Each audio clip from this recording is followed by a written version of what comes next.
A este CEO Panel número 34 con unos videos de nuestros auspiciantes.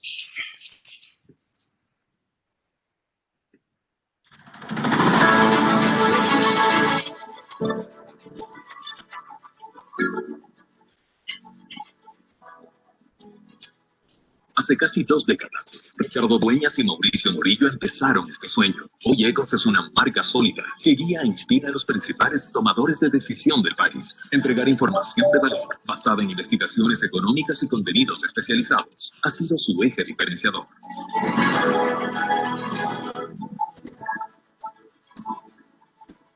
25 años más tarde, se destaca por ser un modelo de negocio exitoso que se transforma a la par de las demandas digitales actuales. El camino ha sido desafiante, pero en Ecos, cada día se convierte en una nueva oportunidad.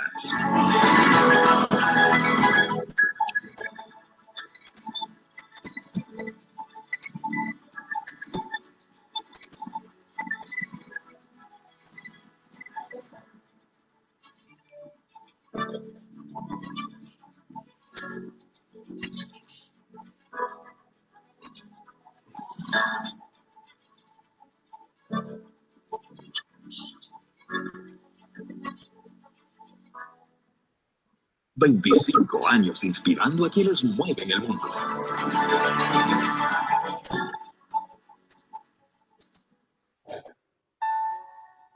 Llegó el momento de salir adelante, de cuidarnos, de protegernos y estar respaldados, porque juntos reactivamos a nuestro país.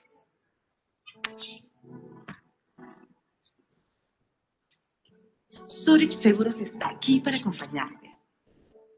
Estamos aquí para proteger el esfuerzo de los ecuatorianos. Presentamos lo mejor de su informativo Banco del Austro te acompaña. Las pymes son el motor de la economía y sus desafíos van desde reducir costos, invertir en nuevas tecnologías, hasta aumentar su productividad. Banco del Austro tiene un portafolio pymes, ideal para una gestión acertada con opciones para acceder a un capital de trabajo. Créditos activos fijos para financiar la compra de equipos o una cuenta ejecutiva para contar con el dinero seguro con disponibilidad inmediata. Consulta por mayor información.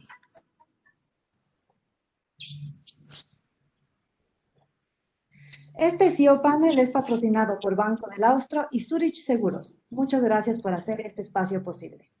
También quería comentarles que este panel se realiza gracias a la plataforma de colaboración y videoconferencia Cisco Webex, comercializada por Incomex del Ecuador.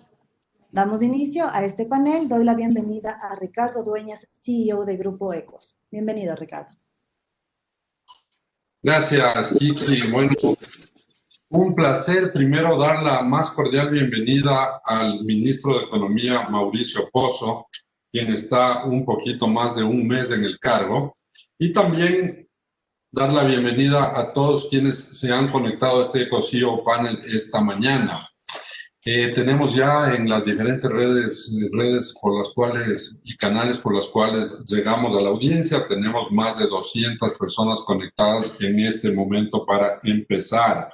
Bueno, voy a dar la más cordial bienvenida, como dije, a Mauricio Pozo. Él es quiteño, nació el 18 de enero de 1959, se graduó en el Colegio Alemán Humboldt en Caracas, tiene un título de economista en 1985 en Quito de la Pontificia Universidad Católica, es máster en Economía de la Universidad de Notre Dame en Indiana, en Estados Unidos, y entre otras cosas se desempeñó como ministro de Economía y Finanzas del Ecuador entre enero del 2003 a junio del 2004 en el gobierno de Lucio Gutiérrez. Ha tenido varios cargos en el sector público, así también como en el sector privado. Fue fundador y hasta ahora dirige, bueno, en este momento me imagino que no, pero ha sido su actividad permanente el ser el presidente de la consultora en macroeconomía y finanzas Multienlace desde el año 94.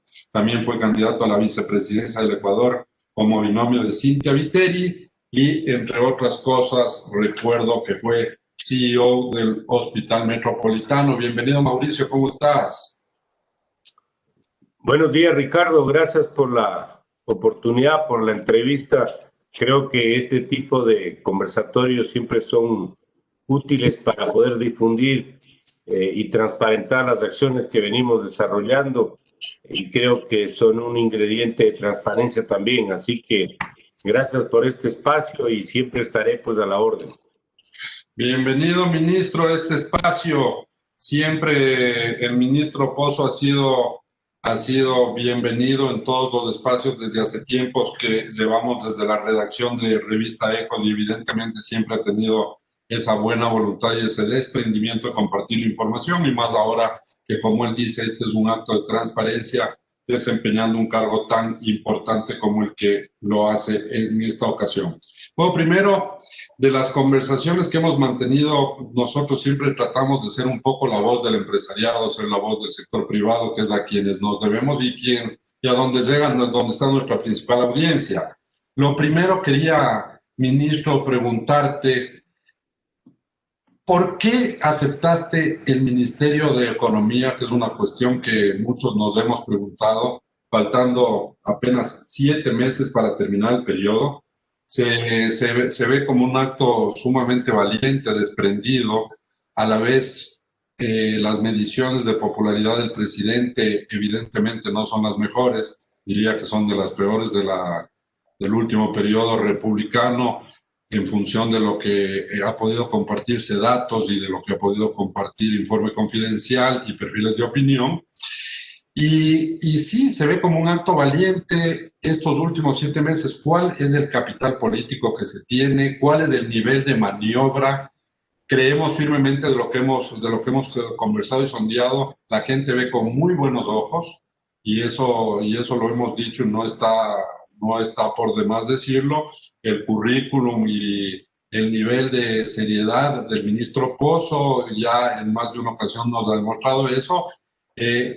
Yo creo que tuviste un gran paso por ese Ministerio de Finanzas en la primera ocasión en el gobierno de Lucio Gutiérrez. Se hicieron cosas importantes, hubo un crecimiento económico bastante pronunciado, un manejo fiscal ordenado, etcétera. Pero en 7 meses, ¿qué podemos esperar los ecuatorianos de un nombramiento de última hora que quizás hubiésemos querido que sea en un gobierno que inicia con unas mejores posibilidades? Bienvenido, ministro.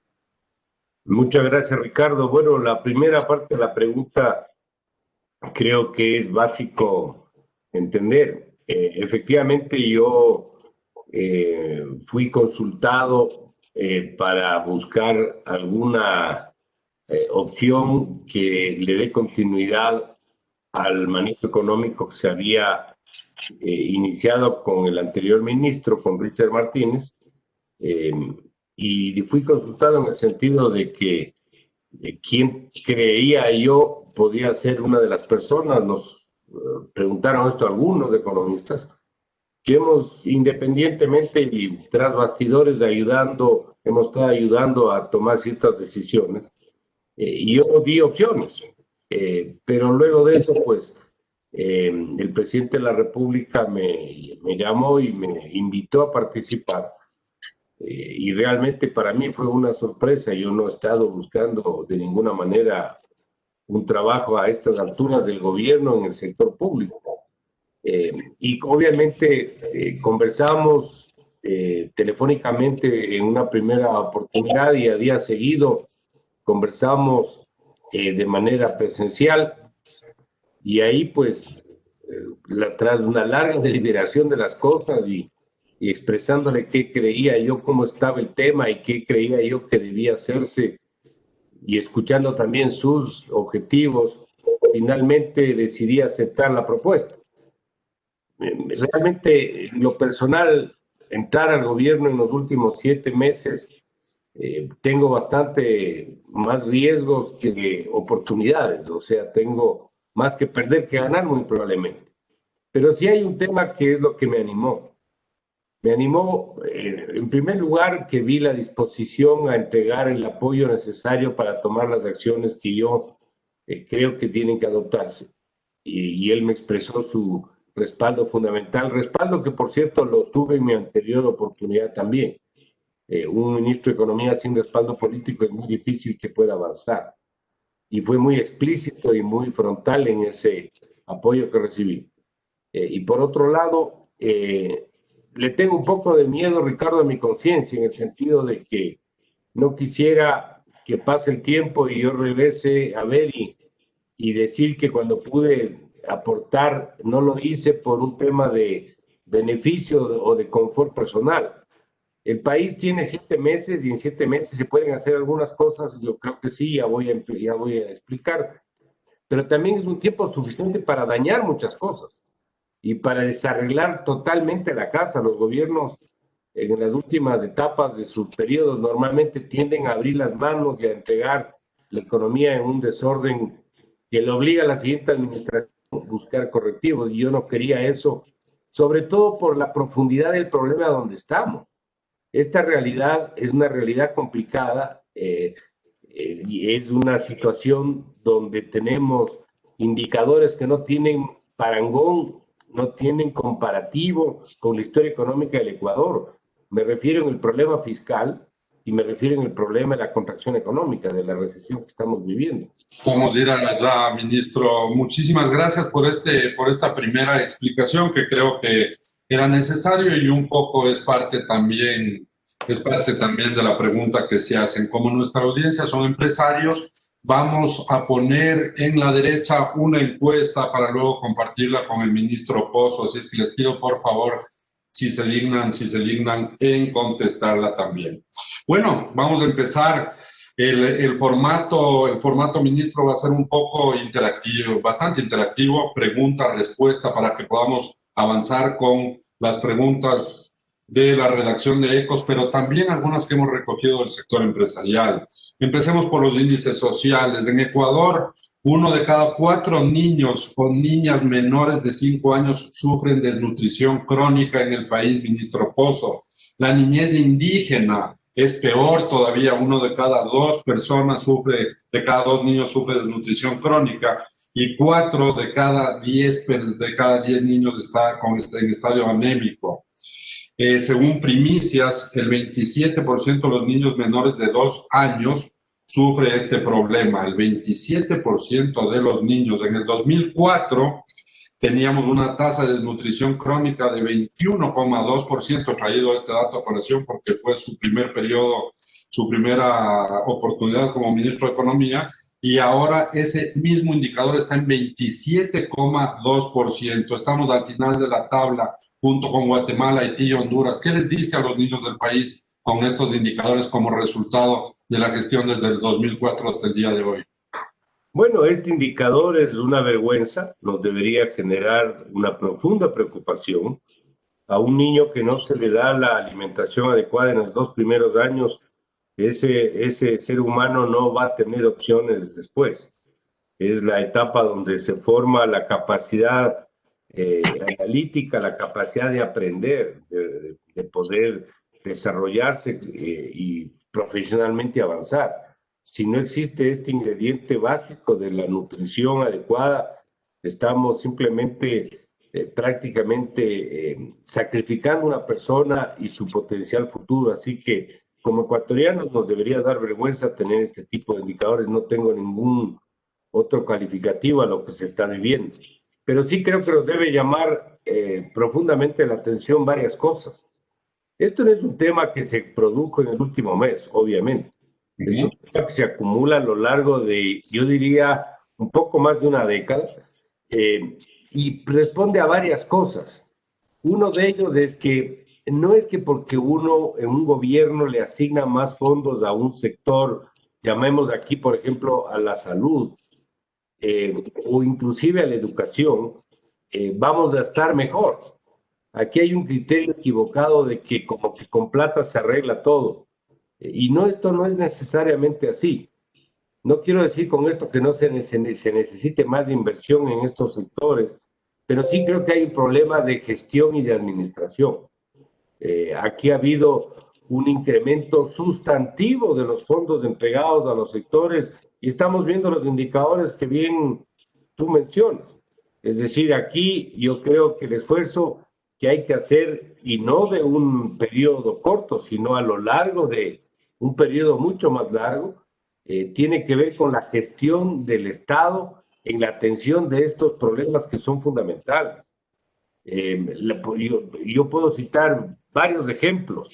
El tema, por decir, de la capacidad de atención del sector de la salud, es algo que, al menos las pocas semanas que yo estoy participando, he conversado en muchas oportunidades con el ministro de Salud en el sentido de que hay que hacer una revisión inmediata de la capacidad de atención de los hospitales públicos, porque esto es un problema de tema curativo, pero hay que avanzar a lo fundamental, que es el tema preventivo. Cómo nosotros generamos una salud mucho más, yo diría, adecuada para que no se llegue a demandar servicios de salud pública. Entonces, aquí podemos, Ricardo, citar muchas cosas. Yo, obviamente, voy a tratar de avanzar en lo que más pueda en estos meses, en el ámbito que me corresponde, pero esto no va a ser un esfuerzo de 5 meses, ni de 6 meses. Esto va a ser un esfuerzo para poder recuperar esto por lo menos de los 2 siguientes gobiernos, incluyendo obviamente lo que resta al actual. Pero esto, así hagamos maravillas, los impactos no se van a ver ahora, eso se va a ir observando en el transcurso del tiempo. Así es, otra vez volvemos a la poca capacidad de acción que se tiene en tan poco tiempo, pero me sumo a esas palabras que tienen que estar sentadas las bases para que exista una transición y se pueda seguir con un tema ordenado y recuperar estos indicadores que dan vergüenza.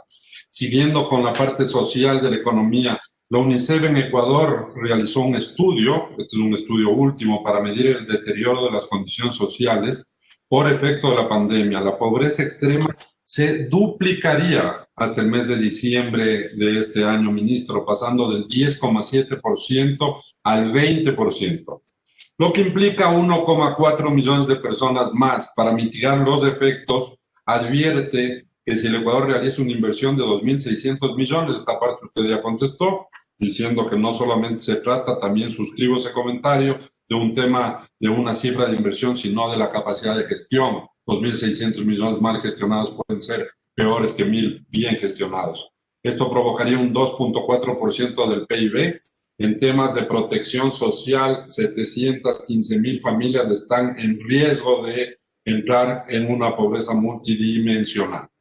Y aquí voy a entrar en otra materia, que es los fondos que tenían que llegar al Ecuador y que de nuestra investigación, entiendo, ministro, corríjame si me equivoco, 2.000 millones del fondo ya entraron, 2.000 millones se estarían esperando para el mes de diciembre, y por ahí tenemos algunos fondos de la China que quiero hablarlo por separado, porque ahí hay que tocar un tema de cómo van a entrar esos fondos, si son con obras amarradas o si son básicamente fondos que van a entrar a la tesorería del Estado. Empecemos por esos 4.000 millones y cuánto de eso y cómo se va a invertir en la parte social, ministro. A ver, el programa se firmó con el Fondo Monetario por una cifra de 6.500 millones. 4.000 millones de los 6.500 están ingresando en este año. 2.000 ya ingresaron.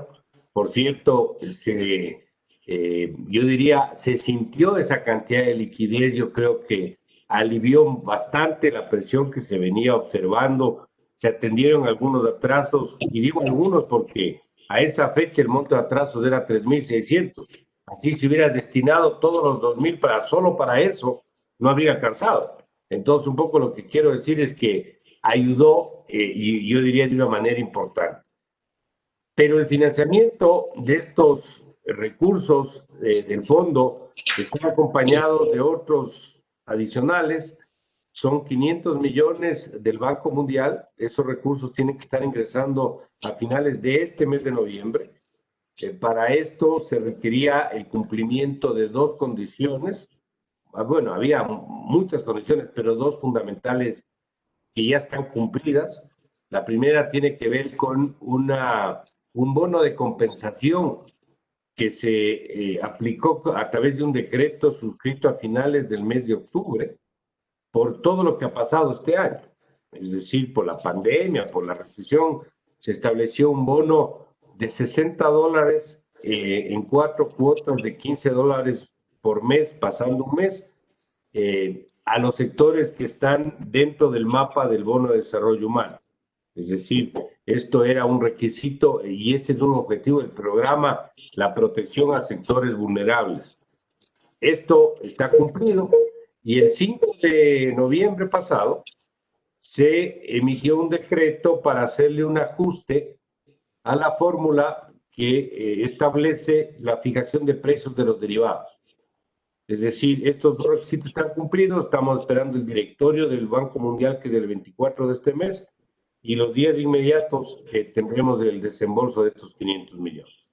Adicional, estamos con 150 millones de dólares, esperando del BID, del Banco Interamericano de Desarrollo.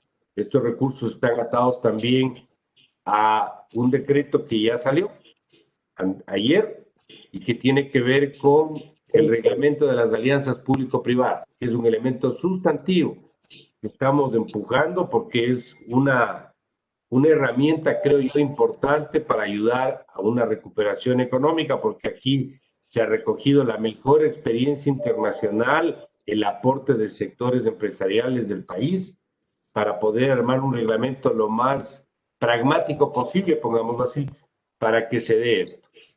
Estos son los recursos del Fondo Monetario, del Banco Mundial y del BID que estarían entrando. Ahora, sí vale la pena hacer un comentario. En el caso del Fondo Monetario, las metas son las que se analizan con el cierre. Las metas, el día de hoy estamos cerrando, no tenemos problema en el cumplimiento de las mismas, es más, tenemos hasta yo diría, un sobrecumplimiento en las metas, y eso es bueno porque refleja de alguna manera cómo se ha manejado el asunto macroeconómico estrictamente. Pero hay un elemento cualitativo que es la ley anticorrupción, que está en la Asamblea Nacional. Actualmente en la Asamblea, ¿no? Está desde marzo realmente en la Asamblea. Desde marzo. Sí, y esperamos que sea aprobada para el mes de diciembre, porque en diciembre hay el directorio del fondo que aprobaría el segundo desembolso de los 20.000 millones de dólares. Así que, poco por las explicaciones que hago, lo que estoy diciendo es, se ha hecho un gran esfuerzo porque entre estos recursos, el esfuerzo de cuidar las metas desde todos los días, hay una presión permanente y diaria por salirse del programa. ¿Y qué significaría salirse del programa? Empezar a abrir la mano y empezar a derrochar, que políticamente puede ser que sea rentable, pero dentro del programa que estamos siguiendo es un error y sería un terrible error, pero hemos podido mantener la casa en orden porque si bien son las metas al cierre de septiembre, la visión del fondo está chequeando todos los días hasta los avisos de prensa. Entonces, obviamente nosotros necesitamos generar el orden suficiente para mantener la economía en línea y dentro del programa, y por eso yo diría que las posibilidades para conseguir todo el financiamiento que está previsto para este año son muy altas, y en ese sentido estoy muy optimista de cerrar el año como se debió cerrar. Dos cosas ahí, ministro. La primera, llama la atención el hecho de que una ley anticorrupción, bueno, más bien dicho, no me llama la atención, en vista de que seguramente en la Asamblea se han pasado preocupados de tantos temas de corrupción desde el mes de marzo, que se han olvidado de aprobar la ley anticorrupción que es necesaria para poder seguir con el acuerdo del fondo. La segunda reflexión es el tema de que evidentemente el fondo le pone un cortapisas y está, como dicen, encima de qué se hace y qué no se hace para los desembolsos. En el pasado hemos visto, a mí también me parece que los 4.500 millones son bastante certeros. Sin embargo, el Ecuador no ha cumplido ningún acuerdo con el fondo, habrá que ver los 2.000 siguientes. En fin, eso será para el próximo gobierno. ¿Qué opinión le merece? Y voy a hacer este comentario porque evidentemente Guillermo Lasso es el candidato un poco más afín de la tendencia de quienes están conectados hoy día. ¿Qué comentario le merece el tema de que él le va a dar la receta al Fondo Monetario y que este es un acuerdo suscrito por este gobierno al cual él no le pone un punto ni lo suscribe? ¿Qué comentario le merece, ministro Pozo, eso en cuanto a la estabilidad y a estos a esta transición y a estos años de estabilidad que usted menciona? Los programas económicos tienen que ser desarrollados por los gobiernos, no tienen que ser desarrollados ni por el Fondo Monetario ni por nadie. Los gobiernos tienen que hacer su propio programa. Y si ese programa es bien sustentado, técnicamente sólido, puede tener el armazón como para poder buscar apoyo internacional. Así que, desde el punto de vista de lo que se tiene que hacer, eso es obvio. No puede el fondo decir hagan esto y yo agacho la cabeza y hago lo que me dice. Nosotros tenemos que elaborar el programa, negociar el programa, porque obviamente las visiones no son exactas en todos los temas, y en base a eso buscar el apoyo. Ahora, lo que sí es verdad es que una cosa es estar de candidato, y no lo digo en forma de crítica, sino en una forma realista, y otra cosa es estar en la función pública ya tomando decisiones. Fíjese algo, el 24 de mayo se va a sentar el nuevo presidente de Ecuador, cualquiera que este sea. Ojalá sea una persona responsable, sensata, que tome las decisiones que correspondan, pero independiente por el momento de eso. Cualquier persona que se siente el 24, el 31 de mayo, tiene que pagar los sueldos del mes de mayo a todo el sector público. Y tiene que transferir la plata a los gobiernos seccionales para que las ciudades puedan tener servicios de atención de basura. Y tiene que pagar la deuda a los multilaterales para seguir teniendo financiamiento para pagar el bono de desarrollo humano a los más pobres. Entonces, lo que estoy diciendo es, uno puede decir en campaña cualquier cosa, pero la fuerza de las circunstancias de alguna manera van moldeando el discurso y la práctica.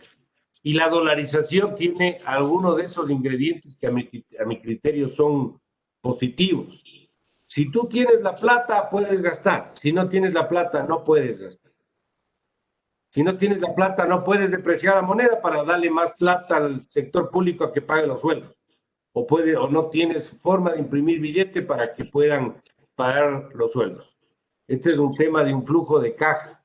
Si tienes los recursos, puedes atender, y si no, no puedes atender. Y los recursos vienen de afuera.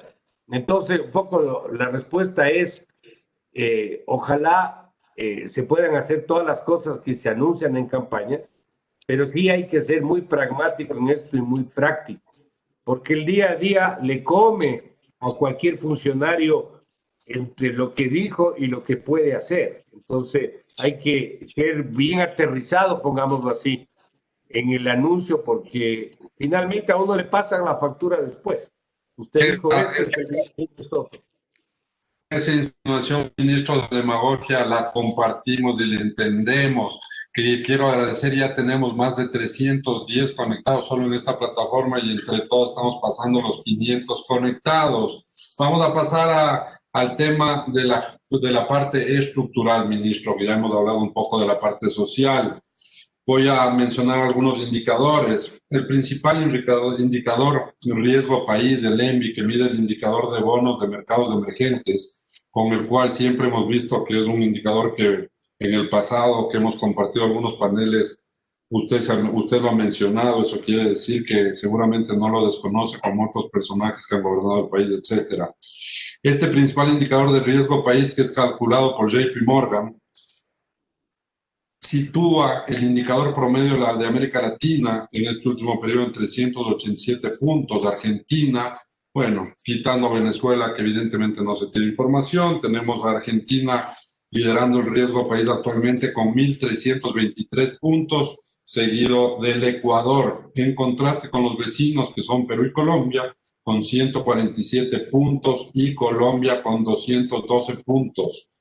Esto sumado a un tema que voy a compartir, una información de la CEPAL, del flujo de entrada, inversión extranjera directa. ¿Y por qué estoy compartiendo estos indicadores? Por cuanto siempre que a mí me preguntan, bueno, ¿cómo calificaría la gestión del manejo económico del país? Yo digo, es mejor que se califique viendo cuál es el clima de negocios, viendo cuáles son las posibilidades, viendo en un mundo globalizado a dónde va el flujo de capitales. Los capitales, digo yo, siempre son inteligentes. Ven a dónde van, ven quién es el que les presta mejores oportunidades, y resulta que viendo esto Colombia recibió en el año 2017 14.000 millones de inversión extranjera directa, luego cayó en el 18 a 11.000 millones. El Perú 8.000 millones en el 17 a 7.000 millones aproximadamente en el 2018, y Ecuador 619 millones y 1.408 millones. Sin embargo, hay que reconocer que la región en general tiene un problema de captar inversión, salvo países como Panamá, Costa Rica, Chile, Uruguay, México, Brasil y Argentina. Sí, Argentina, 11.517 millones de inversión extranjera, y ahora creció a 11.873 millones de inversión extranjera. Veamos lo que pasó en el primer trimestre de este año. Chile, 2.346 millones, se creció del año 2019-2020 en el primer trimestre de 2.346 a 6.477 millones de inversión. Chile, casi el triple, y con esos problemas sociales de falta de distribución de riqueza. Colombia, 3.385 millones a 3.589 crece la inversión extranjera en este primer trimestre. Perú, de 2.186 se desploma a 670 millones. Perú era complicadísimo en todos los frentes, realmente menos en el de riesgo país. Y Ecuador, sí que voy a repetir el adjetivo, qué vergüenza, de 209 a 202 millones, ministro. ¿Qué le puede decir al Ecuador? Esto es resultado de un manejo pobre en la economía, diría cualquiera. Hay varios temas en esto, Ricardo. Las necesidades para poder bajar un riesgo país como el que tenemos a un nivel más aceptable y asimismo promover una mayor inversión requiere acciones en varios ámbitos y también requiere de un entorno internacional propicio. Recordemos algo, el Ecuador entra a la crisis del actual año con la pandemia sin reservas internacionales, sin ahorros, sin espacio fiscal para emitir deuda, con inflexibilidad, es decir, imposibilidad de mover cuentas porque hay las preasignaciones y otros conceptos que hace difícil manejar presupuestariamente la caja fiscal, con un problema de deuda, con un sector laboral rígido, es decir, y obviamente sin la opción de alguna manera amortiguar el impacto externo con el tipo de cambio por estar dolarizados. Entonces nos agarra la pandemia en las peores condiciones posibles. ¿Eso qué significa? Que si nosotros no buscamos un manejo económico que sea con una dirección y que sea perseverante en el tiempo, va a ser difícil mejorar estos indicadores. Porque estos indicadores están atados a factores de afuera y factores internos. ¿Cuál es un factor de afuera? El precio del petróleo. ¿Bajó el precio del petróleo en el Ecuador? Claro que bajó. Y no solo que bajó el precio, sino bajó la producción también. Parte del problema es la rotura de los oleoductos que tuvimos hace pocos meses atrás. Pero recordemos algo, el presupuesto del Estado para el año 2020 se fijó en $51.30. Y si ustedes hacen el precio promedio del año, vamos a terminar con un precio que no va a llegar a los $40. 40. Y eso saben en los mercados de afuera, y saben que eso genera problemas fiscales y genera problemas de liquidez que se expresan ¿dónde? O en parte en el riesgo país. Entonces, dicen, ¿tienen ahorros para poder hacer frente a esto? No tienen ahorros. ¿Cómo se expresa eso? En el riesgo país. ¿Hay reservas internacionales suficientes? No hay. Están recién en proceso de recuperación. ¿Cómo se expresa esto? En el riesgo país. ¿Hay una estabilidad tributaria en los últimos años? No. Por eso queremos generar una reforma que nos dé, ojalá, una tranquilidad de al menos un periodo de 4 años, al menos un periodo de gobierno, para que sepan todos los empresarios, chiquitos y grandes, que no va a haber cambios tributarios en el Ecuador. Ojalá podamos tener ese ingrediente. Y todo lo adicional que tenemos que hacer, las inversiones importantes que estamos promoviendo con las gestiones que se han hecho en la Casa Blanca, en el Departamento de Estado, en el Tesoro Americano, en los multilaterales, en la área privada del Banco Mundial, el IFC, el BID Invest del BID, etcétera, para que podamos financiar actividades y entrar con financiamiento para el sector privado. Entonces, todo eso hay que hacer. Entonces, si todo eso se hace y se es perseverante en el tiempo, obviamente que vamos a empezar a ver mejoras en el riesgo país y en la inversión extranjera. Eso se va a ir viendo poco a poco. Pero hay que hacer las cosas, pues, y hay que darle continuidad a las cosas, porque yo puedo hacer lo que puedo en estos 6 meses, pero si mañana viene un gobierno y ya se borra y va de nuevo, no hemos ganado mucho, pues. Aquí debemos todos presionar a que sean un poco sensatos y responsables, no digo irresponsables, sino responsables, para poder avanzar en la línea que corresponde. Entonces ahí sí vamos a ver un mejor ambiente para que baje la inversión extranjera, para que suba la inversión extranjera, para que baje el riesgo país, para que haya flujo de capitales y para todo lo que estamos hablando. Ministro, le voy a hacer una reflexión. Una de las cosas que usted dice es consistencia, disciplina, buen decir las cosas que son. Ha mencionado una cosa ser candidato, otra cosa estar en el gobierno. Y yo le voy a decir una cosa que los empresarios me han pedido que le pregunte. ¿En qué quedó los 1.000 millones? Porque también se necesita palabra, y la palabra del presidente creo que es la principal. ¿En qué quedó los 1.000 millones para la línea reactiva de Ecuador?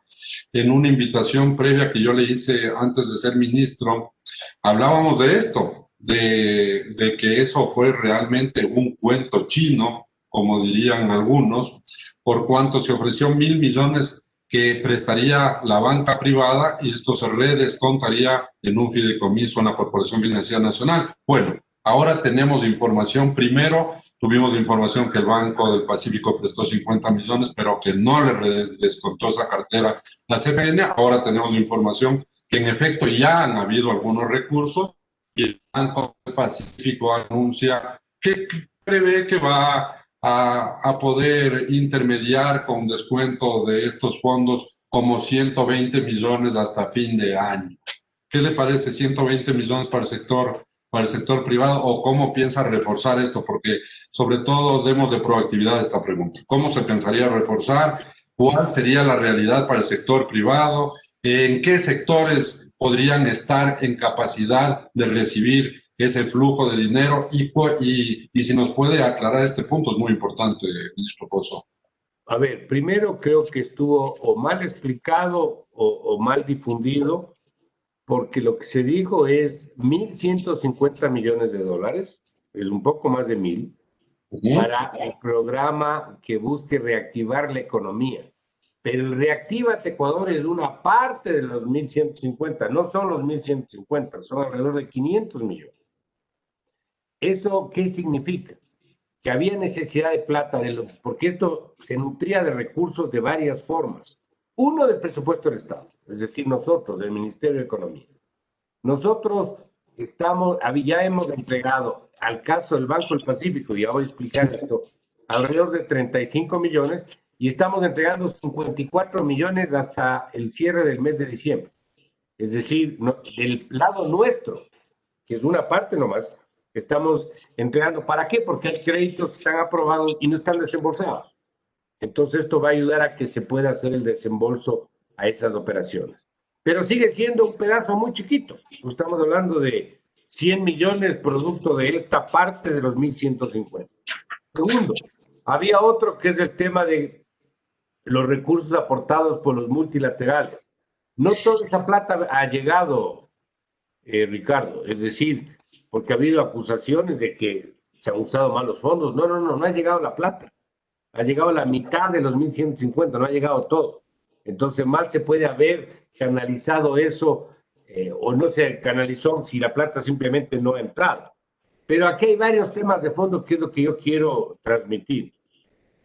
Si yo pongo al sistema financiero para que canalice recursos del exterior, que entran a través de la CFN, por ejemplo, y de ahí pasan a los bancos, y pongo condiciones financieras que no cubren el costo de fondeo de los bancos no van a participar. Y eso es lo que ha pasado. han entregado líneas para que operen algunas instituciones financieras y las instituciones no han entrado porque no les cubren, no son atractivos, pongámoslo así, para este tipo de financiamiento. Es decir, hay que buscar condiciones que les permita canalizar los fondos al sistema bancario hacia el cliente final. Si yo pongo, por que suene bonito, el 0% de tasa de interés, y eso me significa que los bancos tienen de costo de captación 4%, ninguno va a entrar. Entonces, obviamente, tengo que poner en condiciones que permita canalizar los fondos. Entonces, para no cansarles con las explicaciones de por qué no ha funcionado esto, uno, porque no ha entrado la plata, otro, porque las condiciones no han sido adecuadas, otro, porque sí ha habido falta de liquidez, y eso ha demorado también. Y no se va a acabar la pandemia mientras seguimos estructurando esta línea. Pero lo de fondo es que esto tiene que hacerse a través de la mayor cantidad de canales posibles. Esto tiene que filtrarse con todo el sistema financiero y sistema cooperativo también. Sí. Para que eso funcione, necesitamos establecer las fórmulas que permitan que eso funcione. Y con esto termino, estamos por anunciar, no le quiero llamar el Reactívate 2 porque ya creo que está medio, el nombre ya no gusta, pero... Lo que pasa es que no hay confianza en el Reactívate 1, pero entonces vamos a cambiarle el nombre. Vamos a cerrar la página de esto y vamos a abrir la página de otro. Bueno, hablemos del otro. Otros mecanismos que sean mucho más adecuados. ¿Cuánto va a ser, ministro?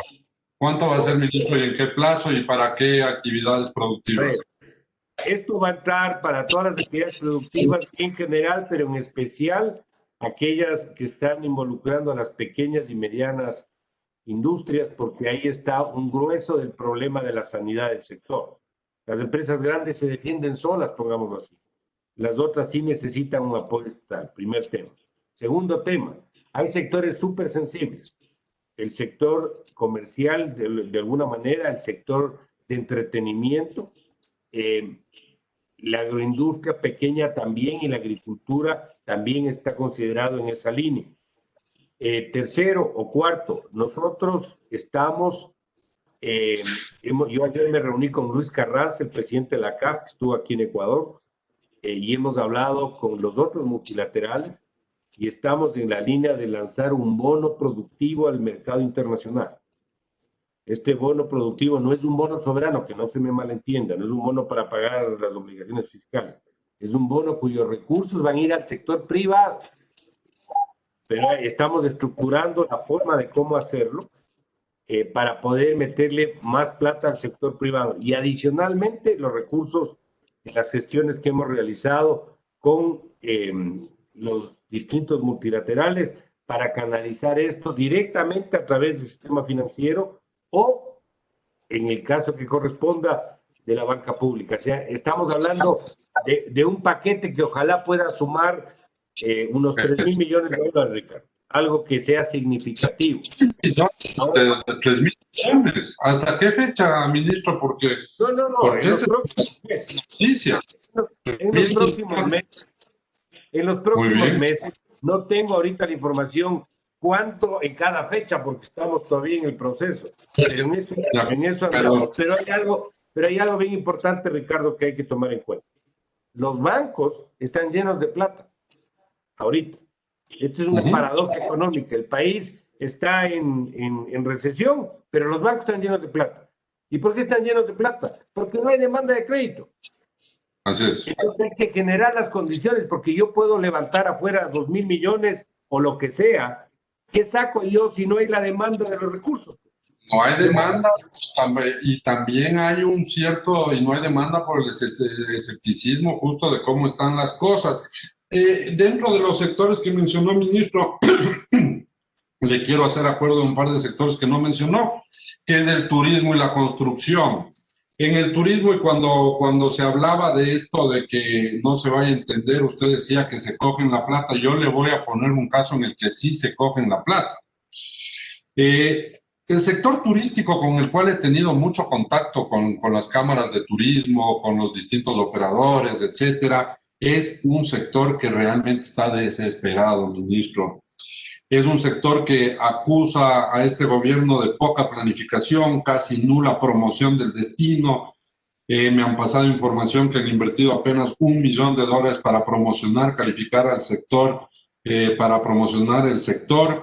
Y ellos me hablan de que el Ecodelta, que es un impuesto que se cobra a los que compran un ticket aéreo en el Ecuador, que le cobran $50 cuando viajan al exterior, y el extranjero que viene le cobran 15. De esto se reciben 60 millones al año y destina el gobierno 1 millón para la promoción del destino y los otros 59 millones se los toma para otros menesteres. ¿Qué le contestaría al sector turístico de esto?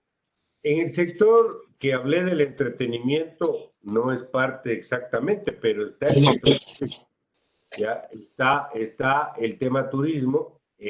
Nosotros tuvimos una reunión hace una semana con la ministra de Turismo. Ahí revisamos todo el planteamiento de lo que se tiene que hacer y nosotros estamos dándole todo el apoyo en la medida, obviamente, de las circunstancias fiscales que tenemos para que eso se reactive. No puedo sino estar de acuerdo, Ricardo, con la situación que estamos viviendo ahí. Todos los días vemos problemas, por ejemplo, en la industria hotelera del país, que se cierra porque no hay la demanda y no hay la clientela suficiente, y los problemas en todo lo que es los restaurantes y todas las atenciones. Hoteles, restaurantes y catering. Claro, estamos bien.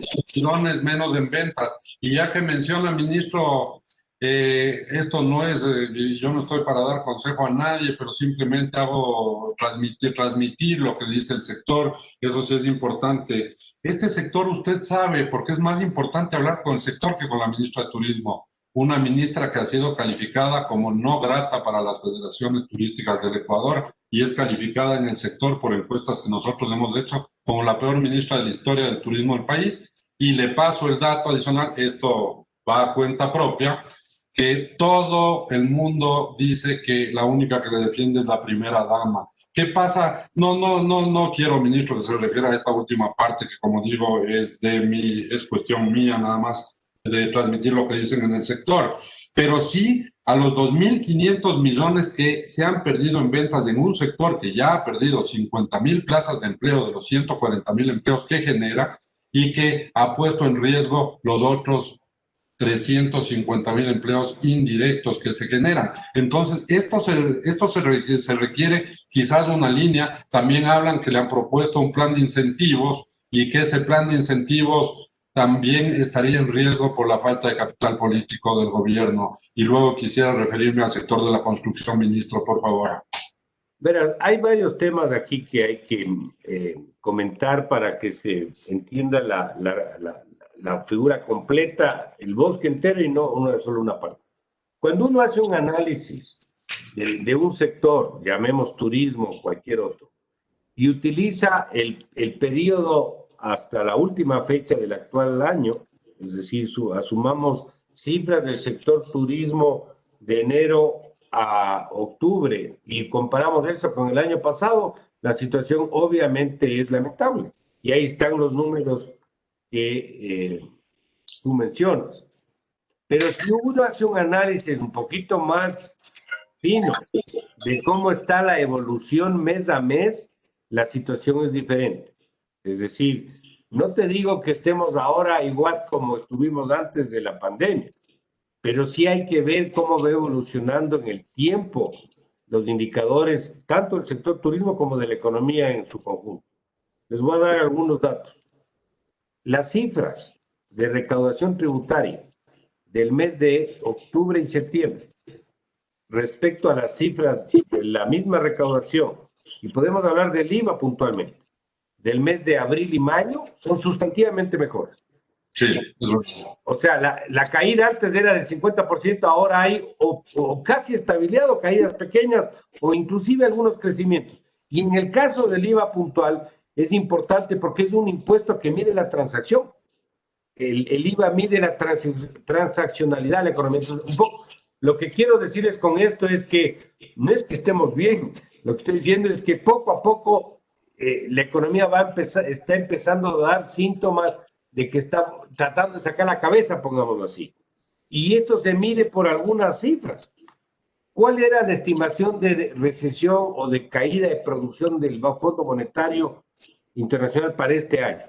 11%. 10.9% de caída, 10.9%. La cifra que acaba de sacar, va a sacar, no sé si ya salió publicado, el Banco Central y el propio fondo que va a hacer la revisión, no llega al 9%. Yo no digo que 9% sea poquito, yo sé que es mucho, pero obviamente... En pandemia estaría igual dentro de las 4 economías un poco más complicadas. Las otras están en... Sí, pero es mejor caer al 9 que caer al 11. Evidentemente. Y yo voy a sumar un indicador positivo adicional para que vean que aquí también investigamos lo positivo. Es la primera vez en varios años que tenemos una balanza comercial positiva en el último trimestre, que ese también es un buen síntoma, producto de lo que pasa con las exportaciones, sobre todo de vacuno, de camarón. Ese es un buen síntoma también, ministro. Si quiere... Las exportaciones no petroleras. No petroleras. Ecuador son de las pocas que registran tasas de crecimiento de más de dos dígitos. Es correcto. Lo cual es, a pesar de la recesión, estamos vendiendo camarón, banano, flores, estamos vendiendo al mercado internacional. Y eso es bueno, porque es una atracción de recursos. Ahora bien, el gran problema del saldo comercial favorable que tenemos en este momento, Ricardo, es que esto está atado a una contracción de importaciones por la recesión. 20% menos de importaciones. Entonces, eso es bueno, es lo que en economía se llama un dilema de política. Tú tienes una situación mejor en el sector externo, es decir, tienes un superávit, como bien tú anotas, pero ¿a costa de qué? A costa de una recesión económica interna. Es preferible tener un déficit pequeño externo con actividad económica creciente en el país. Entonces, ese proceso tiene que irse de alguna manera revirtiendo conforme la economía vaya creciendo y conforme las otras fuentes de ingreso de capitales vayan entrando. Este es un proceso que tiene que ser constante, permanente, perseverante en el tiempo para que empiecen a darse los resultados. Y lo que estamos haciendo, si me permiten, es sembrando. Tal vez otro va a cosechar, pero estamos tratando de sembrar porque finalmente el país es el que se va a beneficiar de lo que se está haciendo. Voy a compartir la encuesta que hicimos, los resultados que ya me pasó redacción.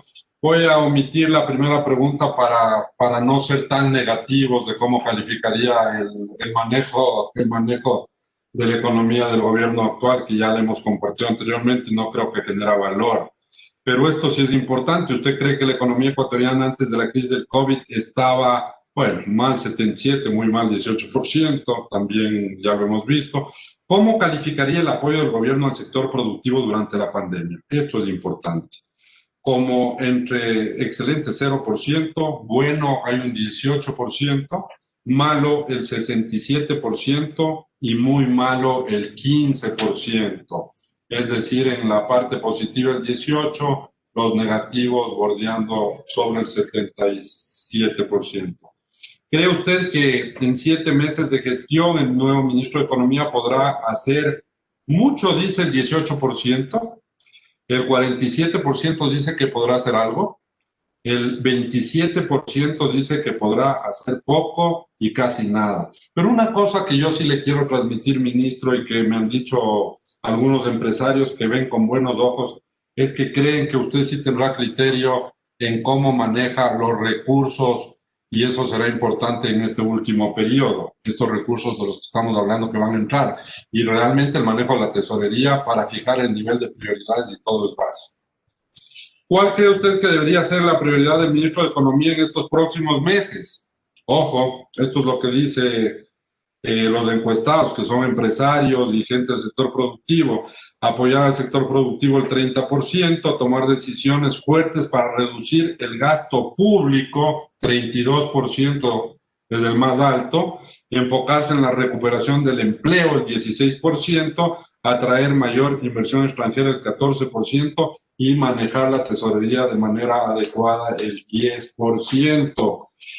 Antes, vamos a poner una última encuesta para medir siempre la retroalimentación que ponemos, por favor, la redacción. Y antes de entrar a hablar de competitividad, que es un aspecto importante que me han pedido que tratemos, ¿qué le merecen estas cifras? ¿Está de acuerdo, ministro? Una lectura rápida, por favor. Bueno, hay que poner las cifras en el contexto que estamos viviendo. Obviamente, si estamos en una recesión del 9% en caída de productos, con temas de empleo que son obviamente preocupantes, la lectura que va a tener la ciudadanía en una encuesta es que no está bien las cosas. Eso es obvio que va a decir. Lo importante es que dentro del problema que tengamos, ver cómo están evolucionando las cosas. Si hay una opción de salida, que yo creo que sí existe y en eso estamos, y si lo que podemos avanzar puede ser de beneficio para el país hacia adelante. Fíjate algo, Ricardo. 7 meses o 6 meses es un tiempo corto para hacer muchas cosas, pero es un tiempo suficiente para dañar todo. O sea, se pueden hacer muchas cosas. Yo no digo que las cosas se terminen necesariamente, pero se pueden empezar, aunque la cosecha venga después. Pero se pueden iniciar y se puede amarrar el barco, digamos así, para que éste pueda seguir flotando. Pero también es un tiempo para entregar las cosas muy mal hechas y para hacerle más daño del que ya la propia pandemia le ha hecho. Entonces, sí hay que ser en ese sentido un poco equilibrado en cómo estamos viendo la situación y hacia dónde vamos. Nosotros tenemos obviamente una agenda, yo diría, algo optimista para el tiempo que nos queda, pero estamos haciendo todo lo que tenemos que hacer. O sea, estamos dándole todo el esfuerzo que hay que darle para que esto pueda entregarse al siguiente gobierno, cualquiera que este sea, un país rodando, un país estable, que aunque no esté en su mejor momento y haya tenido una suerte de ruta de comportamiento por donde transitar. Sí, así es. En eso estamos, Ricardo. Una gran preocupación que tenemos nosotros es que en las últimas mediciones que hemos hecho en el sector empresarial, una vez que se ven las opciones de candidatos a la presidencia, apenas el 32% dice que se siente representado por uno de los candidatos y el resto no se sienten representados. Es una cosa preocupante, pero digna de otro debate y de otros espacios donde hacen mucho análisis político. Aquí nos dedicamos más a los negocios de la economía. ¿Qué opinión le merece, ministro, un tema que también es importante? El sector productivo habla de una tasa de interés sumamente alta. Dicen, y de la investigación que nosotros hemos hecho, la tasa de crédito corporativo está en el 8 al 16%, es a lo que normalmente acceden las empresas en una economía con deflación, en una economía, sí, sobre todo con deflación. Ese costo financiero, ¿qué opinión le merece? ¿Qué sería bueno hacer ahí? La tasa de interés es un espejo del riesgo país y por lo tanto es imposible pensar que porque tenemos dólares vamos a tener las tasas que tiene un país con un riesgo menor como es Estados Unidos. O sea, partamos de un principio que es real. Ahora bien, las tasas de interés en el Ecuador, lamentablemente, en los últimos, yo diría, 12 años o 13 años, no reflejan nada. Y no reflejan nada porque su sistema de determinación ha sido absolutamente ineficiente y muy poco práctico. No puede ser que si uno hace un gráfico de las tasas de interés para el sector comercial, para el sector consumo, para el sector corporativo, para la vivienda, para la microempresa, etcétera, a lo largo de los 13 años, uno hace el gráfico y vas a ver que es una línea horizontal, una línea recta. Y a veces, de hecho, el símil, he dicho, es como el electrocardiograma de un cadáver. Ahí está, no se mueve. Eso significa que el sistema no refleja nada. Las tasas de interés tienen que ser la manifestación de la liquidez, del entorno macroeconómico, de las provisiones, del riesgo país, de algo. No pueden ser independientes de lo que pasa en el entorno. ese sistema de fijación de tasas es el que ha regido en el país en los últimos 13 años. ¿Qué es lo que estamos haciendo? Ya se dio un paso, que fue, en primer lugar, bajar el número de segmentos de crédito, que eran 23 segmentos, a 13, o 22, perdón, a 13 segmentos de crédito. Y nosotros hasta el mes de febrero estamos terminando un trabajo para un sistema de determinación de tasas que refleje el riesgo y lo que tiene que representar.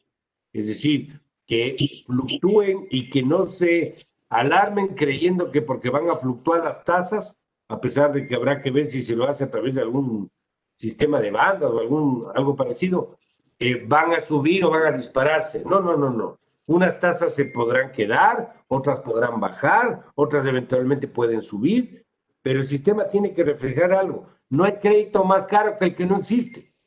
No hay y las tasas y los segmentos, si la economía va mejorando y las empresas van sintiendo el beneficio del crecimiento, lo obvio es que eso se va a ver reflejado en las tasas también. Entonces, a ese nivel, en esa ruta estamos caminando, Ricardo. Aquí hay tasas que en el Ecuador, estando dolarizados con inflación baja o negativa, son muy por debajo de las tasas de otros países. Por ejemplo, el microcrédito. ¿Y por qué el microcrédito? Porque la competencia del microcrédito se llama chulco. En los mercados de Quito, al productor que tiene una chacra de 1 hectárea para vender frutillas en el mercado, le prestan a las 9 de la mañana $100 y le cobran $5 diarios por dar esa plata y le cobran a las 5 de la tarde. 5% diario. Yo quisiera que eleven el 5 a las 305 y les va a dar 4,000% de tasa de interés. Esa gente, si no le cobran una tasa para que acceda con un mecanismo de inclusión, lo que va a pasar es que sale del sistema formal y tiene que ir al chulco.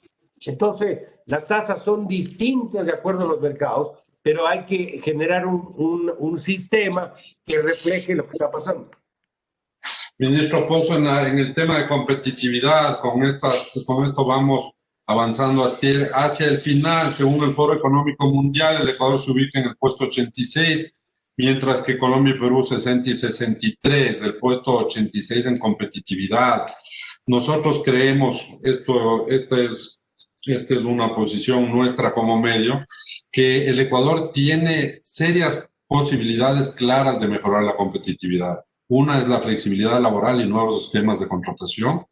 Creemos que el acceso al crédito, como se ha dicho, es otra de las opciones. Apostar en innovación y desarrollo, apostar por la minería. Empecemos por aquí, por la minería.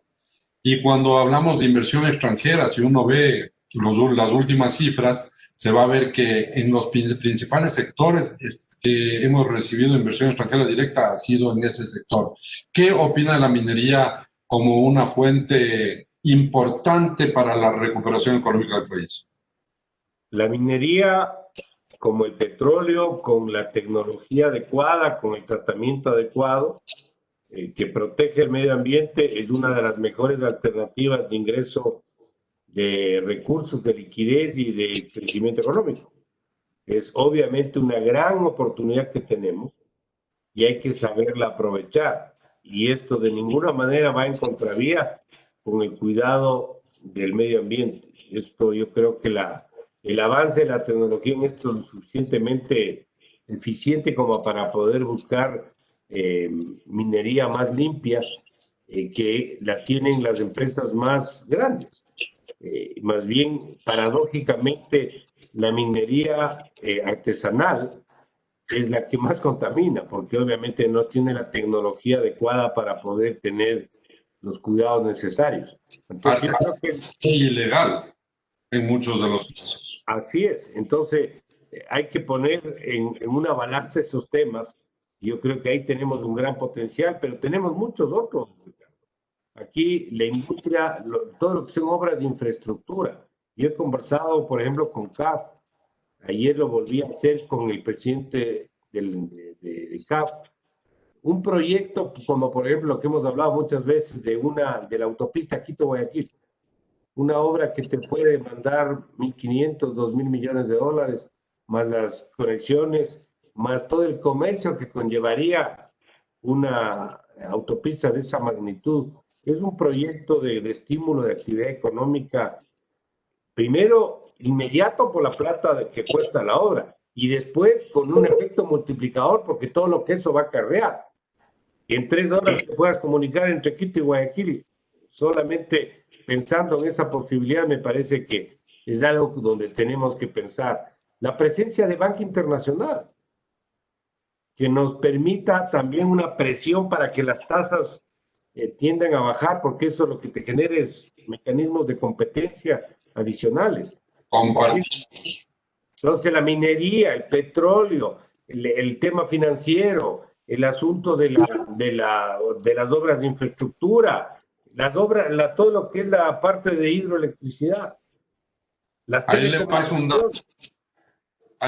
un dato, ministro, del cual ya hemos hablado también, pero creo que es importante, ya que usted me hizo acuerdo con el tema este de la infraestructura, que es de vital importancia para dinamizar la economía. Ojalá no sea esa infraestructura, primero, tiene que ser alejada de la corrupción, y segundo, un tema que no sea atado los créditos, sobre todo de la China, que no sean atados a obras, porque lo que sucede es que las tasas de interés pueden ser pequeñas, pero si mañana la autopista vale 1.000 y nos financian, o si más bien dicho, si la autopista vale 700 millones y resulta que al Ecuador le termina costando 1.000 por el financiamiento, ese es el peor costo que tiene. Y le voy a poner un ejemplo, el Metro de Quito. El Metro de Quito, coja y revise el ranking empresarial nuestro, esta empresa Acciona y Odebrecht. En los 2 últimos periodos, 2018 y 2019, facturaron y planillaron 700 millones de dólares, de los cuales más de 300 millones fueron utilidad. Hace años se hablaba de un posible sobreprecio, ahora para mí no me cabe duda, sabiendo cómo manejaba sus cosas Odebrecht, que no eran ningunos angelitos, y con esos niveles de utilidad, realmente creo que la duda, a mí por lo menos como ecuatoriano y como quiteño, ya se me despejó. Pero para terminar, el déficit fiscal, que es tan importante, y bajar el gasto público, y que sea un gasto público de calidad. Usted ha dicho que no vamos a subir los salarios, una cuestión que creemos que con deflación y lo que está sucediendo sería una medida acertada, pero el déficit fiscal, 2013, 4.941 millones, 2014, 6.224 millones, 2015, 4.071 millones, 2016, 6.038 millones, estoy en este gobierno, 2017, 6.147 millones, 2018, perdón, desde el 2017 en este gobierno, 2018, 2.900 millones, 2019, 4.043 millones de déficit, 2020, 4.000 millones, apalancado principalmente por deuda, porque de la reflexión, Mauricio, que me hacías en el último CEO panel, hice los deberes, investigué,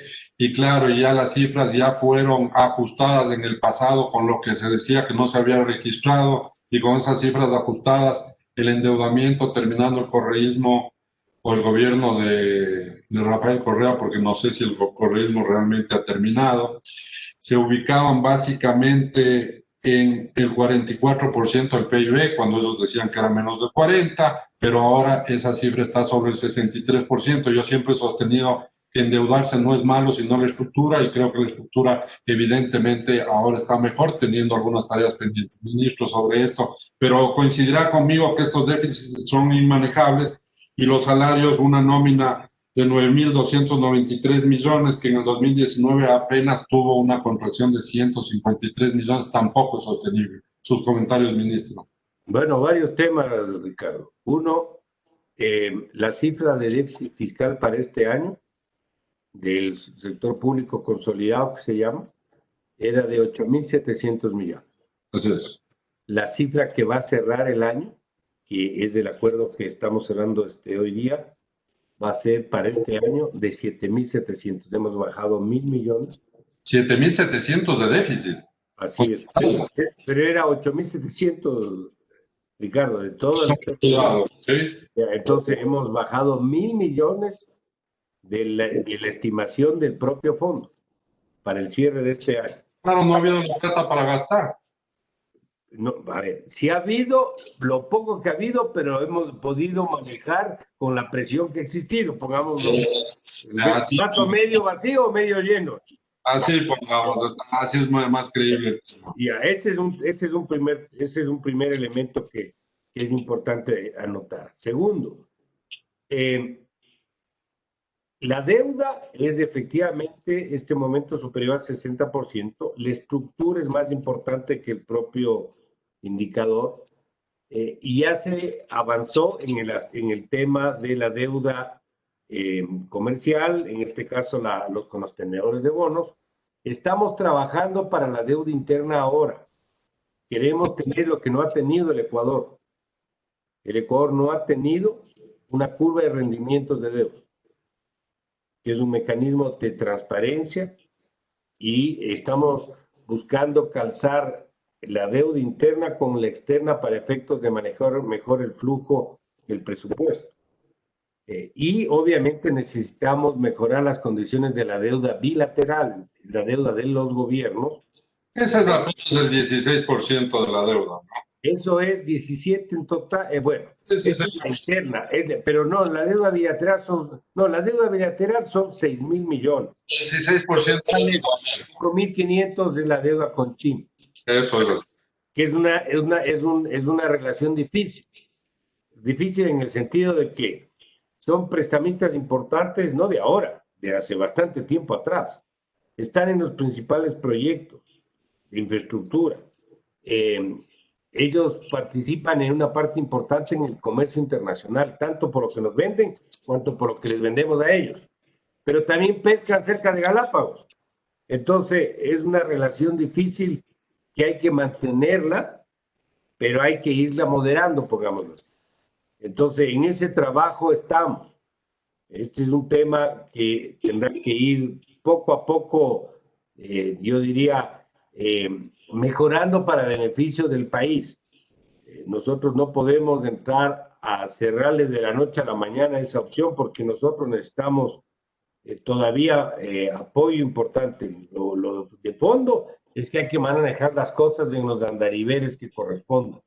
Una cosa es el tema ambiental, donde yo obviamente no entro a participar directamente, al menos.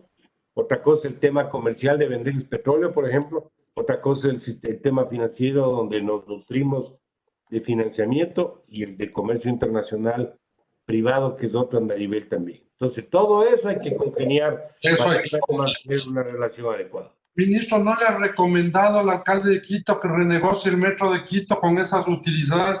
¿Dónde se ha visto 40% utilidad sobre ventas? Usted que viene como yo del sector privado, ¿ha tenido alguna experiencia de 40% de rentabilidad sobre ventas? Porque a mí no me ha pasado, ni veo que al resto de empresas, a unas poquitas les pasa. ¿Qué opina? ¿Por qué no le aconseja eso al ministro, al alcalde? Yo le he querido aconsejar, le he pedido que venga a este espacio, pero le huye. O sea, es una huida permanente. Pero bueno, ahí hay un espacio de renegociar. Yo creo que esa es parte de eliminar la corrupción también. Renegociar para que esos recursos, en vez de pedirle a usted que les haga las asignaciones, saquen de ahí y además que ni siquiera funciona el proyecto. Otra vergüenza más, no tiene operador, pero bueno. Ojalá le estén oyendo de ese municipio y el ministro el alcalde dé la cara alguna vez a los quiteños, porque si no, la aceptación pública se va en picada. Eso tiene que entender. Le voy a compartir los últimos datos que creo que son positivos, en parte. ¿Cree usted que las medidas anunciadas por el ministro en este panel han sido suficientes para estabilizar la situación económica del país? El 10% dice que creen que han sido suficientes. El 73% está indeciso. Dicen que son medianamente suficientes, que para tener tan poco tiempo creo que es una muy buena calificación. Y el 17% dice que son insuficientes. Todos estos datos vienen directo a la plataforma. Por si alguien tiene alguna duda, aquí tenemos una ética al 100%. ¿Cree usted que el ministro logrará el apoyo en los distintos sectores para llevar a cabo las medidas que nos ha comentado? piensan que el 27% un apoyo alto de los diferentes grupos de interés, el 59% un apoyo medio y solo el 14% un apoyo bajo. Esta es una buena noticia, ministro, para ir terminando este panel. Y una vez que ha escuchado la intervención del ministro, ¿cree usted que la economía en el Ecuador el próximo año será? El 49% confía en que va a ser mejor, ministro. Tiene una gran responsabilidad y con esto creo que hemos terminado. ¿Algún comentario final, ministro Pozo? Ricardo, primero agradecer la invitación, agradecer a los participantes y por la confianza, que es lo que están diciendo a través de estos números, tienen en lo que se puede hacer. Yo la primera pregunta me faltó decir algo. Por favor. Está por un tema netamente ciudadano, netamente patriótico. Como dije, tengo más que perder que ganar. Por lo tanto, yo no voy a calentar el asiento, como le he dicho varias veces. Yo voy a tomar las decisiones que correspondan y voy a hacer lo que mejor pueda por estos meses. Y voy a dejar el país encarrilado para el que venga. Para el que venga. Ojalá venga un responsable y un sensato. Ojalá. Pero va a hacer todo lo que abarque mis responsabilidades. Nos ha faltado tiempo. Pudimos hablar del sistema financiero, que también es una responsabilidad del ministerio. Presidimos la Junta de Regulación Monetaria nosotros también. Es decir, vamos a hacer todo lo que tengamos que hacer para entregar un país caminando en orden, fortaleciendo la dolarización y enrutado, pongámoslo así. Ojalá ese esfuerzo se lo vea, a pesar de que coseche otro, no me importa quién lo coseche. Ministro, el país necesita eso. Una cosa que usted sí puede hacer es, con un buen conocimiento y las ideas claras de qué hay que hacer y no hay que hacer, recomendarle al presidente que se libere de una serie de malos elementos que hemos mencionado para que las cosas puedan funcionar de mejor manera, y de eso se va a ir dando cuenta usted si es que ya no se ha dado cuenta hasta ahora. En fin, bueno, el EcoCEO Panel, espero haber llenado las expectativas. Aquí buscamos un espacio de intercambio frontal, un espacio bastante técnico, eso es lo que nos caracteriza, y evidentemente alguna posición le tenemos que poner, porque si no, esto no sería genuino. No quiero dejar de agradecer al Banco del Austro, a Zurich Seguros por hacer posible el espacio y a la plataforma Cisco Webex. Un agradecimiento muy grande y espero, ministro, que en 4 o 5 meses que con seguridad podremos hablar de algunos resultados, tenerle aquí de regreso en este espacio. Muchísimas gracias al ministro y a todos quienes nos han atendido en este día. Me quedo muy contento de la interacción que hubo. Hasta una próxima ocasión. Muchas gracias.